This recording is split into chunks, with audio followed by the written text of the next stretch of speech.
What's going on, guys? Welcome to another edition of Gear Breaker Nation, where we give excellent assessment and reviews. And in this video, we're going to be reviewing Spectre. Spectre follows James Bond, who's doing these little rogue missions off the books, trying to find this certain person and end up stumbling upon this secret organization known as Spectre. I am a huge James Bond fan. I think Daniel Craig personally has been the best James Bond since Sean Connery, since Pierce Brosnan, and he does a phenomenal job in this movie. The man's actually built for this role. He's perfect for this role. Christoph Waltz, who ends up being this mysterious head for Spectre, is a total badass in all the scenes that he had. I love the dialogue that he spits out. He does have that mastermindish looking effect to him. He's the guy completely sold the role. Unfortunately, he wasn't in the movie that much.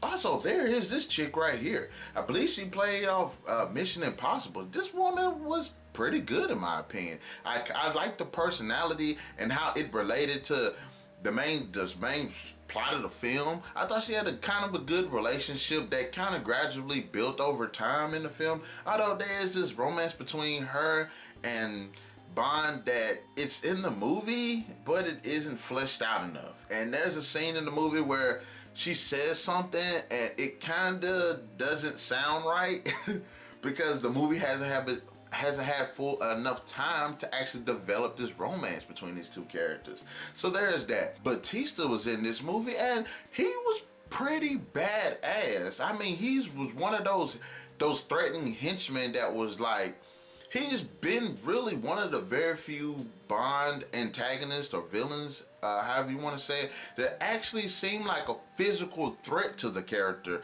in this whole Daniel Craig series.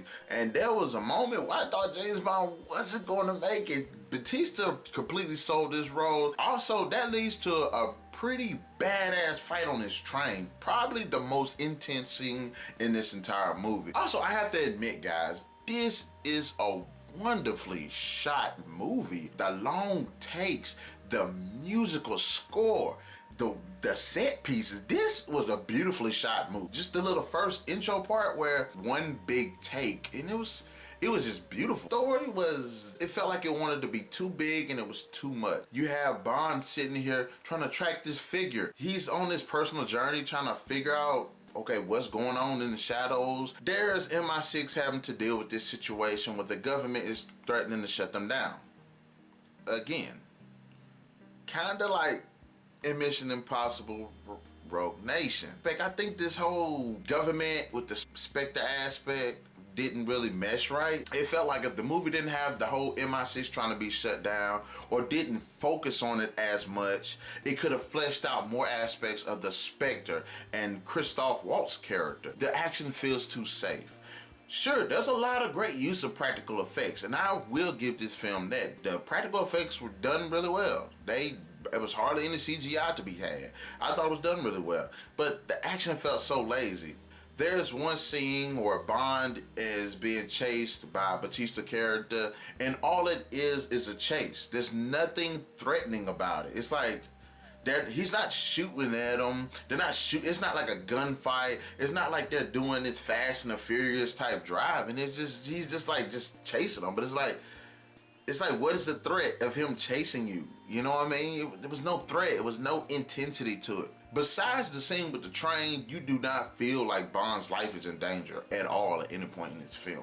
There's another scene where Bond is trying to escape with this woman, and he just killed everybody with no problem. It was like at least with the other films, there was always the threat of him getting killed in some kind of way.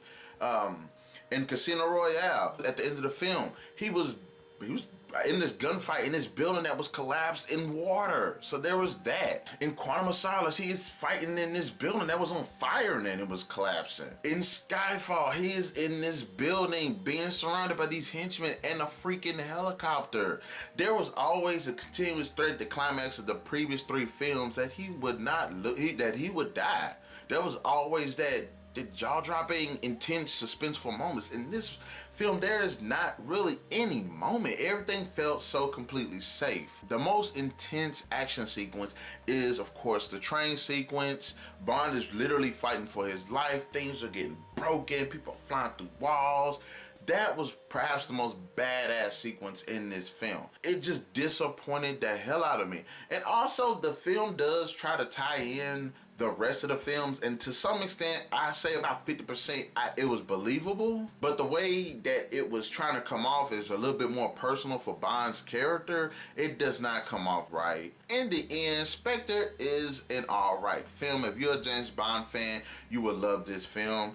If you're a fan of Daniel Craig's version of Bond, you would probably like this film. In my personal opinion, this film is kind of like how Quantum of Solace was to Casino Royale, as this film is to Skyfall. Skyfall is better than this film, but the film is alright. The acting was pretty good. It did have some good direction. I will give it a great use of practical effects, and some of the action sequences were pretty cool also. The way it was edited, the musical score was pretty good. The characters were pretty cool. The story could have been done a bit better. All the action sequences, and there were so many moments in this film that felt like potential waste. I would have to say that Spectre deserves a 3 out of 5.